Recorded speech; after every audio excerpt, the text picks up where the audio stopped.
Hello, everyone. Um, you know, there's a story about the wise men all feeling the elephant, and one described the elephant as a skinny little like rope. He was feeling the tail, and another one felt the side and said, "No, it's like a wall," and et cetera, et cetera. We can look at things from different perspectives, and we've talked about tonight's topic, but today one of my students did something that made me bring the topic up again. And the topic is this. We'll just quickly say things are either in twos, and if you remember, I like using the word Jello for the twos. Okay? Don't know if you can see it there. I think you can. And if you have a piece that has a lot of Jellos in a row, you get this, and etc. But that's a very, very primitive, or I should say juvenile level of rhythm, these two beats. Let me play something with those two beats. And this is important because what we do is the gel, of course, is, I should probably write that in caps or something. You have the gel, then you have the low.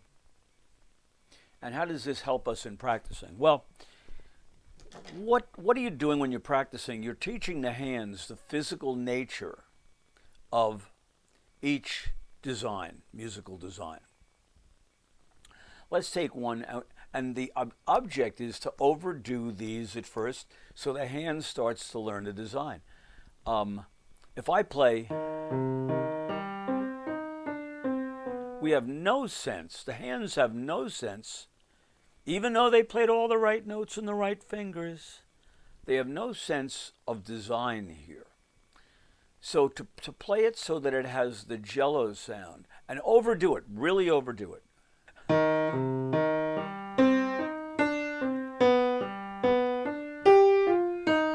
Etc. They're getting a sense now of what these are. So I was playing this just over and over again. Now, this isn't 100% correct, but right now we're on a juvenile level. There are two levels of loudnesses. I'll write a two here. We have one that's a little bit louder than the other. Okay? If I had to draw it on a scale. Loud one, softer one. That's it. A piece like this is in that type of a setting.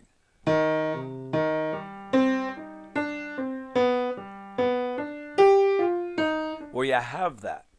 Now, okay, we start to get kind of good at that.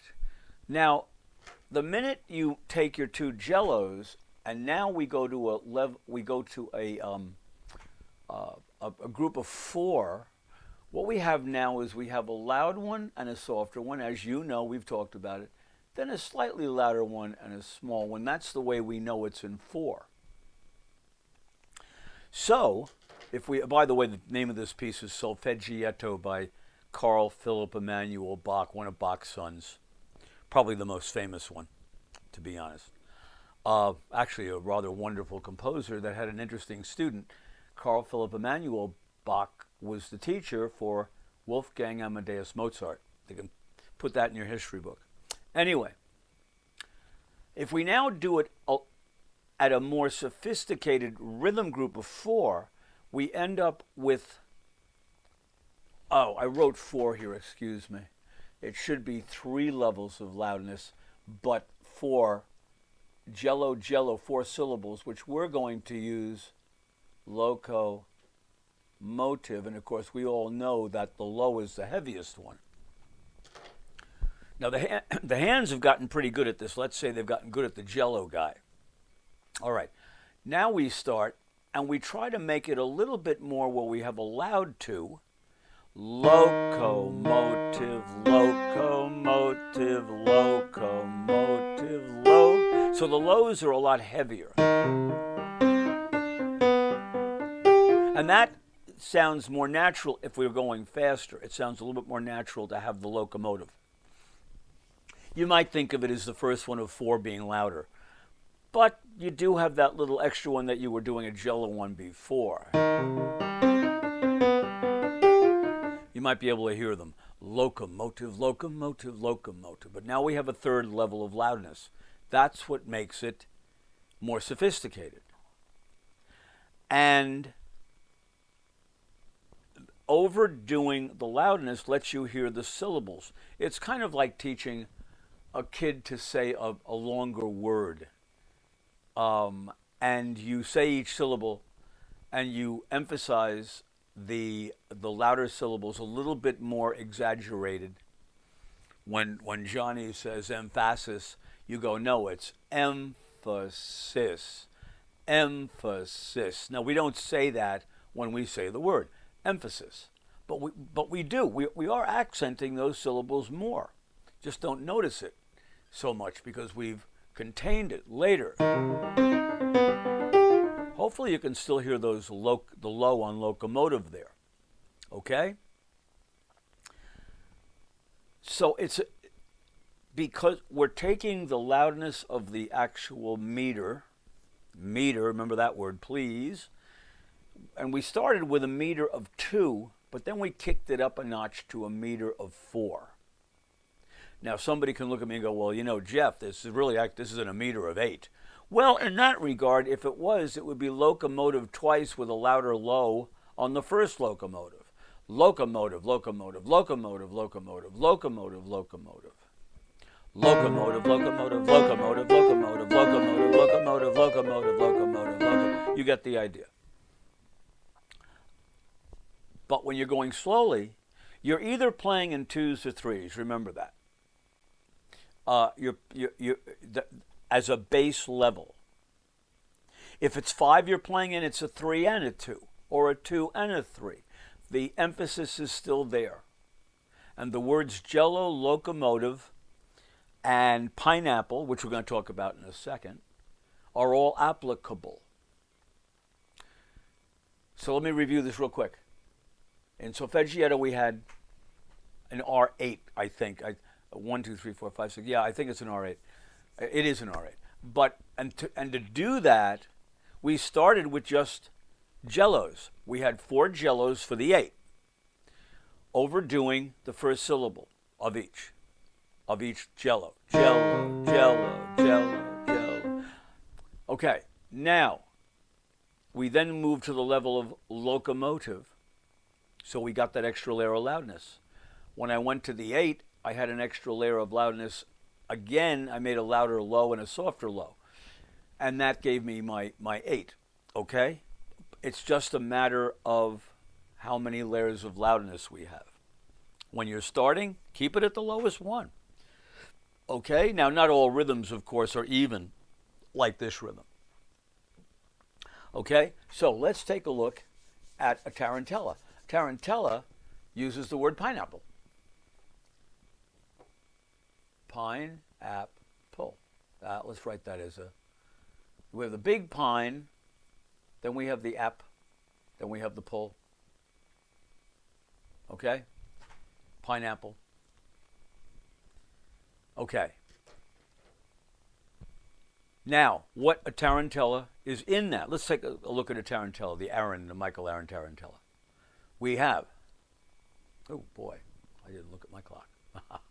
Here we go.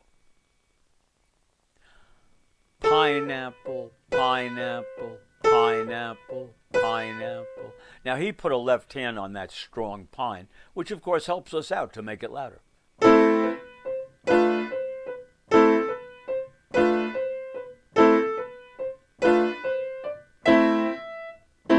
Okay, so I'm overdoing the loudness. Now, this type of a piece, that's 2 layers of. You always have at least 2 layers of loudness. Loud, soft, soft, loud, soft. That's why we say pineapple. Now, in the piece, it's in R6. So I tried to come up with a saying for the 6, because pine is going to be the big one at the beginning, and this is sloppy, I'm going to erase it. Pine, ap, pull. And then I decided to use red, okay? Ap, pull. red, red, pine. Pine has more punch to it. So this gives you your 6 beats. And if we overdo it, we now have 3 levels of loudness. The big one, this one, and your little ones. There are 3 levels of loudness. We can do it with the 2 levels of loudness by saying pineapple over and over. But that's a juvenile level. But when you're learning a piece, stay at the juvenile level. Okay? Pineapple, red apple, pineapple, red apple, pineapple, red apple, pineapple, okay? So, again, we are exaggerating. But the hands, they learn a lot quicker when you do that. Take my word for it. They start to feel the shapes a lot quicker. And one of the problems of playing just notes with fingers, there are really no shapes. I mean, there's the shape of, there's a shape of some kind, but it's not defined as to having a start and end.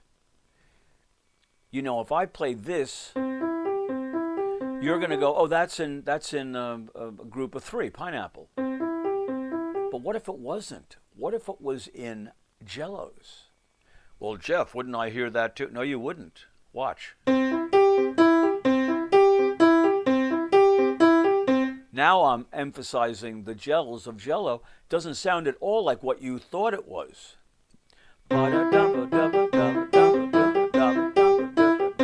Okay? So it's not what you thought. You thought it was this. But it wasn't. It was interesting, huh? The order of notes tells you nothing until they are pronounced like words.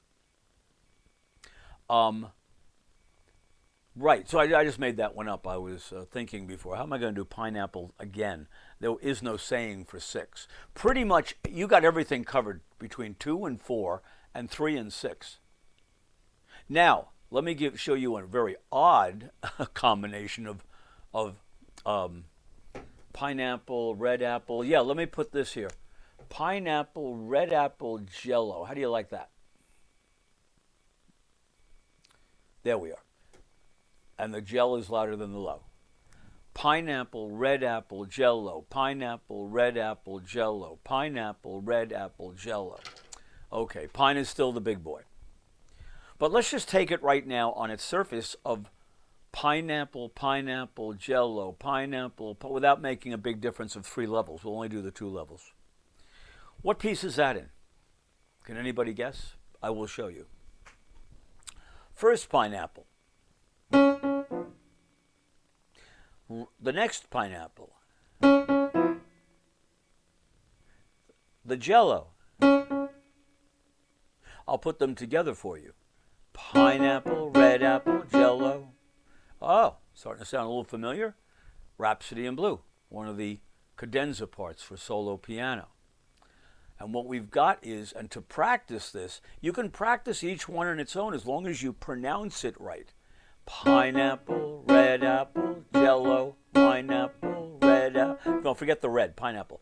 Pineapple, pineapple, Jello, pineapple, Jello, pineapple, pineapple, Jello.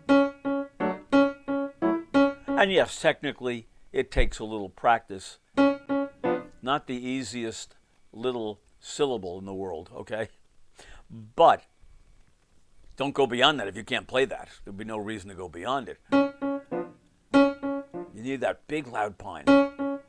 Then the big pine again. This chord only changes a little. Then you play just the repeated C sharp, both third fingers. Gershwin made this relatively easy to negotiate. He played it. He had to play it. So that always happens.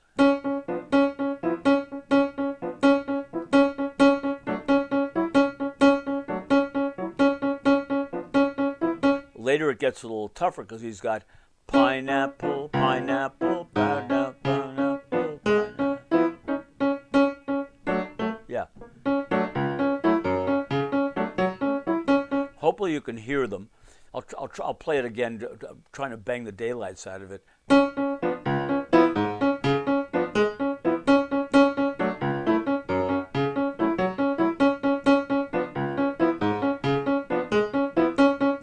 get the idea. It's still those little groups of threes. Now, when you play it with the group of 8, it's a rhythm group of 8, but 3, 3 plus 2, different kind of 8. And you go quicker, you're going to hear the group of 8 when I play that first pineapple. Pineapple, red apple, Jello. Pineapple, red apple, Jello. Pineapple, pineapple, red apple, Jello. Pineapple.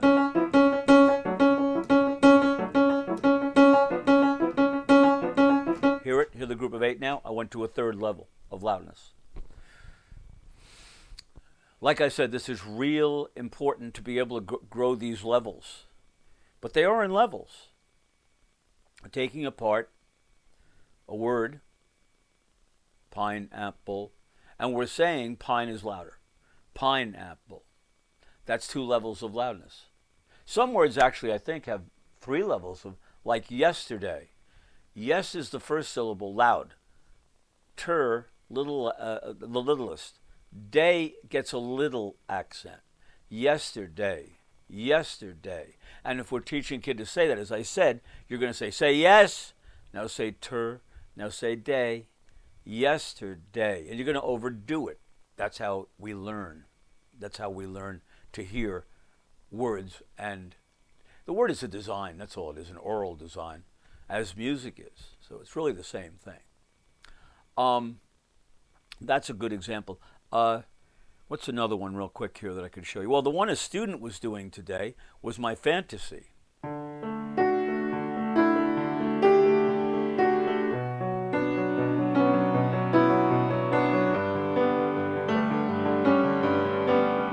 And I told her when she was playing it, she said, getting that right hand in at the right time is kind of a big deal. And I said, well, no, it's not really a big deal if you know something. You start this with no pedal and playing Jellos. Let me hear the Jellos.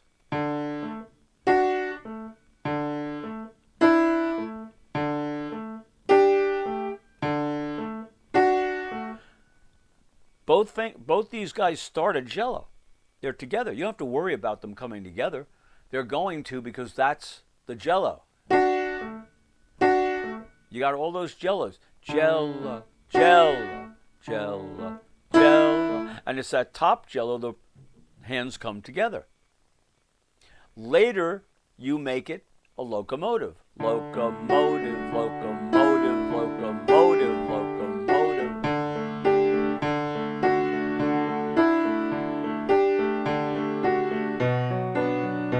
I'm still overdoing it. I would never play it that way and for somebody. I'm talking about practicing. So, and right away she had really started to go, oh yeah, if I hit those two together, I don't have to worry about them coming together. I know that that's the beginning of something. So anyway, I thought this would be helpful. You got to remember that rhythms come in groups, threes or twos. It's going to be one or the other. And if you compound the twos, you got 4, and if you compound the threes, you got 6.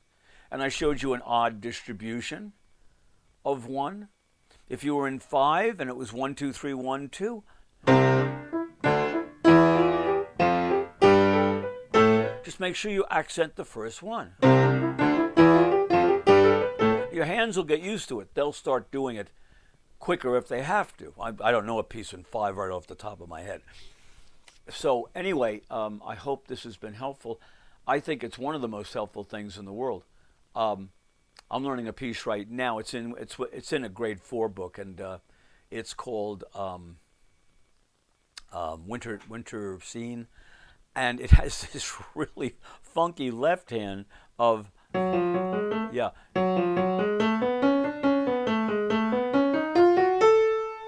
And it was I had to approach it with Jellos at first.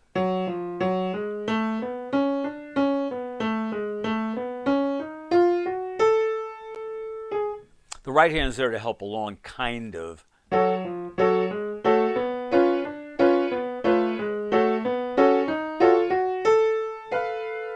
But without those I would have taken a lot longer to learn that. Now, I'm not great at it yet. I'm not going to say that, but I know it. But the next level up is when you start to do the sixths. And you've got a group of 6, but the group of 6 is not pineapple, pineapple. It's Jello, Jello, Jello.